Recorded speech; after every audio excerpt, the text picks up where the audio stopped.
ওম সূর্যপুত্রায় বিদ্মহে মৃতরূপায় ধীমহি তন্ন শৌরি প্রচোদয়াৎ। ওম শ্যাম শনিশ্চরায় নমঃ। বৃষভ রাশি, বৃষভ লগ্ন, টরাস সাইনের জাতক জাতিকাদের ক্ষেত্রে শনি বক্রী হওয়ার ফলস্বরূপ আগত 139টি দিন এক্স্যাক্টলি আপনাদের ঠিক কেমন অতিবাহিত হবে সে বিষয়ে প্রতিবেদনে আমরা বিস্তারিত আলোচনা করব। প্রসঙ্গক্রমে আপনাদের জানিয়ে রাখি, চলতি বছরের 30শে জুন রবিবার রাত 12:35 শনি বক্রী হবে, অর্থাৎ স্যাটার্ন রেট্রোগ্রেড হয়ে থাকবে এবং শনি বক্রীই থাকবে 15ই নভেম্বর শুক্রবার সন্ধ্যা 7:50 পর্যন্ত। তাহলে 30শে জুন থেকে 15ই নভেম্বর এই যে 139টি দিন শনি বক্রী হতে চলেছে, এর ফলস্বরূপ আপনাদের জীবন ঠিক কীভাবে প্রভাবিত হতে পারে সে বিষয়ে এই প্রতিবেদনে আলোচনা করবই। আর শনি কিন্তু আপনাদের ভাগ্যস্থান এবং কর্মস্থানের অধিপতি। বর্তমানে কর্মস্থানে গোচর করে তিনি শশ নামক পঞ্চমহাপুরুষ যোগ তৈরি করে বসে আছেন। শনিকে বলা হয়েছে কর্মফলদাতা, ন্যায়ের দেবতা, দণ্ডাধিকারী। আবার এই শনিদেবই কিন্তু সূর্যদেবের পুত্র। পিতা পুত্রের সম্পর্ক কিন্তু ভালো নয়। যখন শনিদেব জন্মেছিলেন, সূর্যদেব শনিকে দেখে বলেন, এমন কৃষ্ণবর্ণের সন্তান আমার হতে পারে না। শনি রেগে গিয়ে পিতাকে অভিশাপ দিয়ে বসেন। তখন থেকে কিন্তু সূর্যগ্রহণ বা সোলার এক্লিপস চালু হয়ে যায়। আবার এই শনিকেই কর্মফলের দেবতা বানিয়েছেন দেবাদিদেব মহাদেব। নবগ্রহের মধ্যে শনিকে বলা হয়েছে গ্রহরাজ, গ্রহদের রাজা। তেল, গ্যাস, চামড়া, মেশিনারিজ, লোহা, আয়রন, খনন কার্য, লেবার, শ্রমিক, এই সব কিছুই কিন্তু শনির ডিপার্টমেন্টের আন্ডারে পড়ে। শনির আবার 7.5 ঢাইয়াও হয়।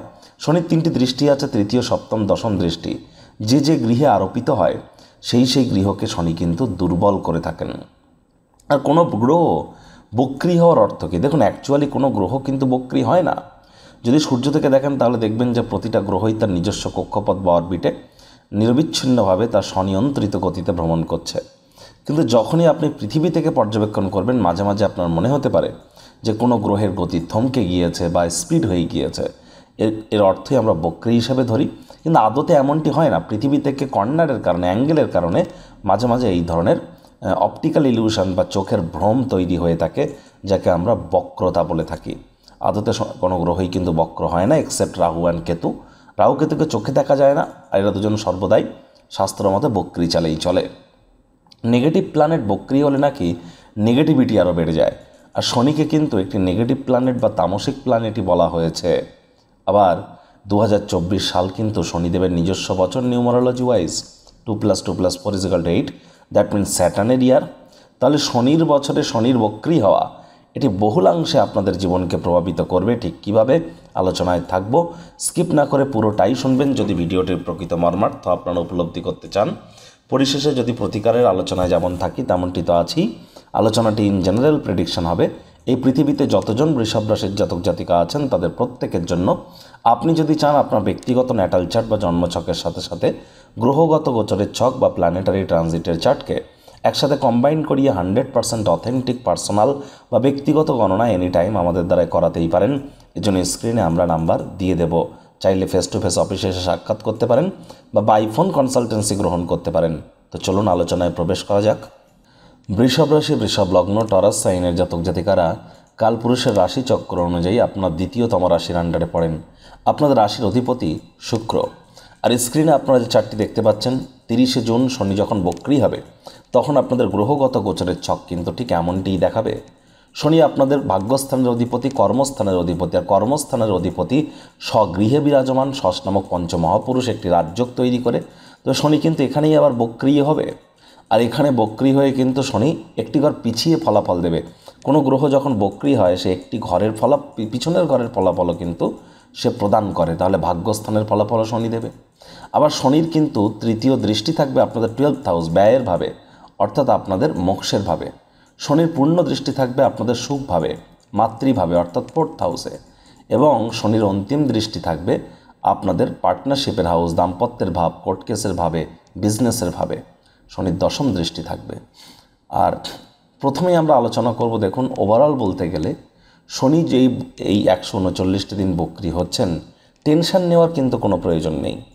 কর্মপ্রাণ হন, ধর্মনিষ্ঠ হন, মাতৃভক্ত হন, বাসি খাদ্য খাবার খাবেন না, আশপাশ পরিষ্কার পরিচ্ছন্ন রাখুন, নিজেও পরিষ্কার পরিচ্ছন্ন থাকুন, সব কিছু প্ল্যানিং মাফিক রুটিন মাফিক করুন, আর যতটা সম্ভব একটু বেশি হার্ডওয়ার্ক করা যায় এগুলি করুন, দেখবেন সব কিছুই ঠিকঠাক আছে। শনি বক্রী হয়েছে, তাই এক চুলো পরিবর্তন আপনি নিজের মধ্যে অনুভব করবেন না। শনি যদিও বক্রী হচ্ছেন, কিন্তু নিজের ঘরকে তিনি কখনোই খুব একটা অবনত করবেন না। তাহলে চাকরিজীবীদের ক্ষেত্রে কিন্তু আমি খুব একটা সমস্যা দেখছি না। আপনার কেরিয়ারের প্রসপেক্টের দিক থেকে দেখতে গেলে খুব একটা সমস্যা কিন্তু আমি দেখছি না। তবে হ্যাঁ, পিতার শরীর স্বাস্থ্যের দিকে আপনাদেরকে একটু নজর প্রদান করতে হবে। উচ্চশিক্ষায় বাধাপ্রাপ্ত আপনারা হতে পারেন। তীর্থযাত্রা তীর্থ ভ্রমণে 12ই জুলাইয়ের পর আপনারা কিন্তু একটু বাধাপ্রাপ্ত হতে পারেন। নাতি নাতনিদেরকে হয়তো মিস করতে পারেন। ভাগ্য হয়তো চাইলেও ফুল সঙ্গ হয়তো আপনাদেরকে দিয়ে উঠতে পারবে না। তবে কঠোর কায়িক পরিশ্রম যদি করেন, সময়ের কাজ সময়ে করছেন এবং কোথায় কি বলতে হবে না বলতে হবে সব কিছুই আপনি সঠিকভাবে জানেন, তাহলে কিন্তু অবশ্যই আপনাদের মধ্যে যারা চাকরিজীবী তাদের প্রমোশন, পদোন্নতি, স্যালারি ইনক্রিমেন্টও কিন্তু হয়ে যেতে পারে। রাজনীতিবিদ যারা আছেন, আপনাদের হার্ডওয়ার্ক এখন কথা বলবে। এই বিগত যে সময়টা চলে গেল 5-6 মাস, সেই সময়টাতে আপনারা কতটা হার্ডওয়ার্ক করেছেন, কতটা কঠোর কায়িক পরিশ্রম করেছেন, নাকি আলসেমি করেছেন, তার হিসাব কিন্তু এবার হবে। আর এই শনি কিন্তু আপনাদেরকে অলস বানিয়ে দেবে। গতি কিন্তু আরও কর্মক্ষেত্রে, আপনার ভাগ্যগত ক্ষেত্রে, উচ্চশিক্ষার ক্ষেত্রে, পিতার ক্ষেত্রে কিন্তু আপনার গতিকে আরও স্লথ করে দেবে। শনির তৃতীয় দৃষ্টি থাকবে আপনাদের 12th হাউসে। 12th হাউসের অধিপতি মঙ্গল 12ই জুলাই পর্যন্ত স্বগৃহে, তারপরে তো থাকবে না। তাহলে কিন্তু খরচ কিন্তু আপনাদের মাত্রা অতিরিক্ত বৃদ্ধি পেতে চলেছে এই 139টি দিনে। প্রথম 12-14 দিন হয়তো একটু মাপ আছে, তারপর কিন্তু খরচ মাত্রা অতিরিক্ত আপনাদের বৃদ্ধি পেতে পারে। নিজের জন্য না হলেও অন্য কারোর জন্য পুলিশ প্রশাসন, হসপিটালের চক্কর হয়তো কাটতে হতে পারে। দেখুন, কোনো নেগেটিভ কথাবার্তা বলতে কিন্তু আমাদেরও ভালো লাগে না। বৃহস্পতির রাশি পরিবর্তন নিয়েও আমরা চ্যানেলে ভিডিও আপলোড করেছি, সেখানে গিয়ে আপনারা শুনুন না, সব পজিটিভ বলেছি। কারণ বৃহস্পতি একটা সাত্ত্বিক গ্রহ, বৃহস্পতির দৃষ্টিতে আছে অমৃত। শনিকে বলা হয়েছে একটা তামসিক গ্রহ, শনির দৃষ্টিতে আছে অমৃতের জায়গায় সম্পূর্ণ তার বিপরীত। তাহলে সেটা শুনতে হবে তো না? দেখুন, শনির যেই তৃতীয় দৃষ্টি, এটি আপনাদেরকে তলস করবেই। আপনার কিন্তু আশপাশের মানুষজনদেরকে অলস করতে পারে, ঘুমের সমস্যাকে বাড়িয়ে দিতে পারে, শত্রুপক্ষকে কিন্তু অ্যাক্টিভেট করে দিতে পারে, হুটহাট করে কিন্তু রেগে যেতে পারেন। রাগ কিন্তু স্বল্প পাগলামির একটি রূপান্তর মাত্র। রাগের মাথায় জীবনের ব্যাপারে, কেরিয়ারের ব্যাপারে, ফিনান্সের ব্যাপারে, পরিবারের ব্যাপারে কোনো গুরুত্বপূর্ণ সিদ্ধান্ত 139টি দিনে ভুলেও যেন নেবেন না।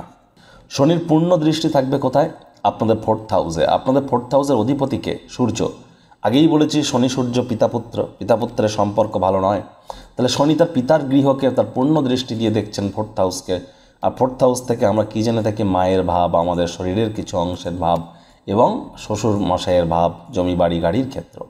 এখানে কিন্তু শনির দৃষ্টি ইঙ্গিত দিচ্ছে মায়ের শরীর স্বাস্থ্যের দিকে অতিরিক্ত নজর দিতে হবে, মায়ের সাথে সম্পর্কের দিকে অতিরিক্ত নজর দিতে হবে। আপনার নিজের রক্ত, হৃৎপিণ্ড, বুক বা ফুসফুস ওরিয়েন্টেড কোনো সমস্যা যদি দেখা দেয়, ইমিডিয়েট চিকিৎসকের পরামর্শ নিন। নিজে থেকে মেডিসিন যেন কিনে খেতে যাবেন না। মেডিসিনের উপরে নির্ভরশীলতা কিন্তু আপনাদের বৃদ্ধি পেতে পারে শনির কারণে। এ সময় নতুন কোনো জমি বাড়ি গাড়ি আপনাদের ক্রয় করাটা উচিত হবে না। আর সেকেন্ড হ্যান্ড জিনিস যত কম কিনবেন এ সময় ততই কিন্তু বেটার। আয়রন বা লৌহ জাতীয় জিনিস থেকে যতটা দূরে থাকবেন, স্টিল ওরিয়েন্টেড জিনিস থেকে, সেটাই কিন্তু আপনাদের ক্ষেত্রে বেটার।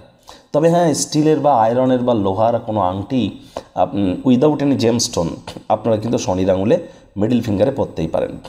দেখুন, আমরা কিন্তু কখনো জেমস্টোন পরার কথা বলি না।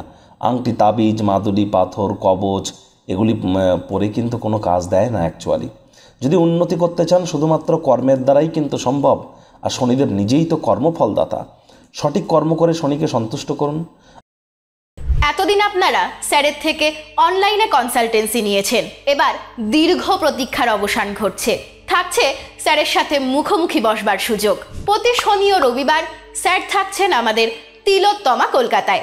যদি স্যারের সাথে মুখোমুখি কথা বলতে চান, তাহলে নিচে স্ক্রিনে ফ্ল্যাশ হওয়া নম্বরে আজই যোগাযোগ করুন।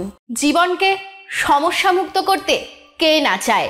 আর দামি আংটি, পাথর, মাদুলি, তাবিজ, কবজের জন্য অর্থ নষ্টও নয়, শুধুমাত্র law of attraction, sound vibration, temple visiting, mantra, দান, ধ্যান, নিউমারোলজি, সিগনেচার চেঞ্জ, বাস্তু, গুপ্ত লুপ্ত বিদ্যার মাধ্যমে অব্যর্থ প্রতিকার করা হয়।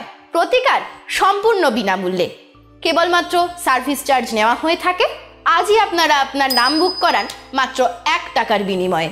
আপনি কি উচ্চ শিক্ষাতে বাধা পাচ্ছেন, প্রেমে বাধা, চাকরি, ব্যবসা, অর্থপ্রাপ্তি, ঋণ মুক্তিতে সমস্যা হচ্ছে, বিবাহে বাধা আছে, নাকি সন্তান প্রাপ্তিতে, জটিল কোর্ট কেসে ভুগছেন, নাকি রাজনৈতিক জয়ে সমস্যা হচ্ছে, অথবা কোনো জটিল রোগ থেকে থাকলে আজই যোগাযোগ করুন আমাদের রাজযোগ চ্যানেলের শ্রদ্ধেয় জোডিয়াক সায়েন্টিস্ট কমলেশ দেওয়ান স্যারের সঙ্গে। আপনার ন্যাটাল চার্ট বা জন্মছকে শনি যতই দুর্বল থাকুক না কেন, তৎসত্ত্বেও কিন্তু তিনি শুভ পরিণামদায়ক ফলাফল দিতে বাধ্য হয়ে যান, কারণ তিনি কর্মের দ্বারা সন্তুষ্ট হয়ে থাকেন। আদারওয়াইজ ওই কোনো টোটকা উপচার করে কিন্তু কোনো লাভ দেবে না। এ সময় আপনাদের উচিত হবে যতটা সুখ শান্তি সমৃদ্ধিকে দূরে সরিয়ে দিয়ে হার্ডওয়ার্কের দিকে নিজেদেরকে মনোযোগী করা। যদি পারেন তো এ সময় আপনারা খাটে না শুয়ে মেঝেতে শুন, ফ্লোরে শুন, মাদুর পেতে বা তোষক পেতে নিচে শুন। এতে কিন্তু শনি সন্তুষ্ট হবে। যে কর্ম করেন সেখানে 10 মিনিট 15 মিনিট এক্সট্রা টাইম কাজ করুন, দেখবেন শনি সন্তুষ্ট হবে। কিন্তু যদি ফাঁকি মারেন কোনো জায়গায়, তাহলে সেই ফাঁকির হিসাব কিন্তু শনি নেবে। বক্রী শনি অর্থ কী? শনি তো অল টাইম আমাদের দেখছে, কিন্তু যখন শনি বক্রী হয় তখন তিনি প্রতিটা কর্মের ফলাফল ইমিডিয়েট প্রদান করে থাকেন। শনির কিন্তু অন্তিম দৃষ্টি থাকছে কোথায়? আপনাদের 7th হাউসে। তাহলে আইনি জটিলতা কিন্তু এ সময় বাড়তে পারে। কোনো আইনি জটিলতার মধ্যে কিন্তু পড়ে যেতে পারেন, বা যারা আইনি জটিলতার মধ্যে অলরেডি আছেন, আমি বলবো কোর্টের বাইরেই মামলা নিষ্পত্তি করে নেওয়ার চেষ্টা করুন। আর যারা বিবাহিত আছেন তাদের কিন্তু অবশ্যই খুব সাবধানে একে অপরের সঙ্গে কথাবার্তা বলবার সময় শব্দ চয়নের দিকে অতিরিক্ত নজর দিতে হবে। নতুন করে কোনো কর্মের শুরুয়াত সময় না করাটাই বেটার। কর্মজীবনে কোনো পরিবর্তন আসতে পারে, বিজনেসম্যানদের কোনো পরিবর্তন করা থেকে বিরত থাকতে হবে। আপনার নিচে যারা কাজ করে অধস্তন কর্মী, তাদের সাথে সুসম্পর্ক বজায় রাখবার চেষ্টা করুন। আর এ সময় কিন্তু অবশ্যই আপনাদেরকে চেষ্টা করতে হবে কোনো প্রকার পার্টনারশিপ ক্রিয়াকলাপ করা থেকে বিরত থাকা। এই 139টি দিন শুক্রের জাতক অর্থাৎ বৃষভ রাশির জাতক জাতিকাদের বিবাহ কিন্তু একদমই করা উচিত নয়। আসছে 139টি দিন 15ই নভেম্বর পর্যন্ত বৃষভ রাশির জাতক জাতিকাদের বিবাহ করাটা উচিত নয়, এটিই কিন্তু আমি মনে করছি।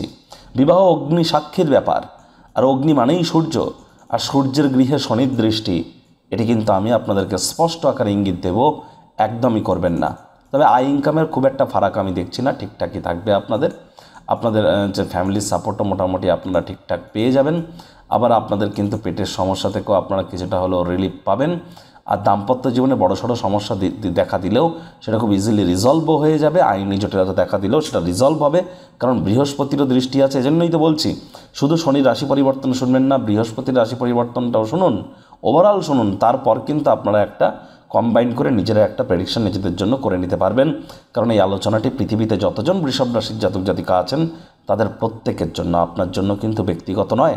প্রতিকার স্বরূপ আলোচনা করতে গিয়ে বলবো শনি মহারাজের প্রণাম মন্ত্র। ওম নীলাঞ্জন চায় প্রক্ষং রবি সুতং মহাগ্রহম ছায়া গর্ভসম্ভুতং তং নমামি শনিশ্চরম। এটি আপনারা প্রত্যেক দিন সন্ধ্যেবেলা করে 108 বার করে জপ করুন। এই একটানা 139 দিন, যদি না পারেন 23 বার। তো শনি অল্পতে সন্তুষ্ট হয় না, 108 বারই করুন না, অত্যন্ত উপকৃত হবেন। আর পারলে শনিবার করে সরিষার তেল বেগুন খাবেন না। শনিবার করে সরিষার তেল, বেগুন, লবণ, লোহা এই 4টে জিনিস যেন কিনবেন না। শনিবার করে শনি মন্দিরে কালো তিল, সরিষার তেল, নীল রঙের মোমবাতি, অপরাজিতা ফুল, ধূপ এবং গুড়ের বাতাসা দিয়ে শনিদেবের কাছে নিজের নামগোত্র ধরে পুজো দিতে পারেন। তবে শনিদেবের চোখের দিকে ভুলেও যেন তাকাবেন না। আর শনিবার করে কালো বা নীল রঙের ড্রেস পরিধান করবার চেষ্টা করুন। ব্ল্যাক কালারের কোনো অবজেক্ট ডোনেট করার চেষ্টা করুন, দান ধ্যান করুন, অবশ্যই উপকৃত হবেন। তো বন্ধুরা, প্রতিবেদনটি আপনাদের ঠিক কেমন লাগলো, আপনাদের সুচিন্তিত মতামত আশা করি আপনারা নিচের কমেন্ট বক্সে লিখে জানাবেন। ভিডিওটি ভালো লাগলে একটি লাইক করতে ভুলবেন না। এই আশা রেখে আমি আমার বাণীকে এখানেই বিরাম দিচ্ছি।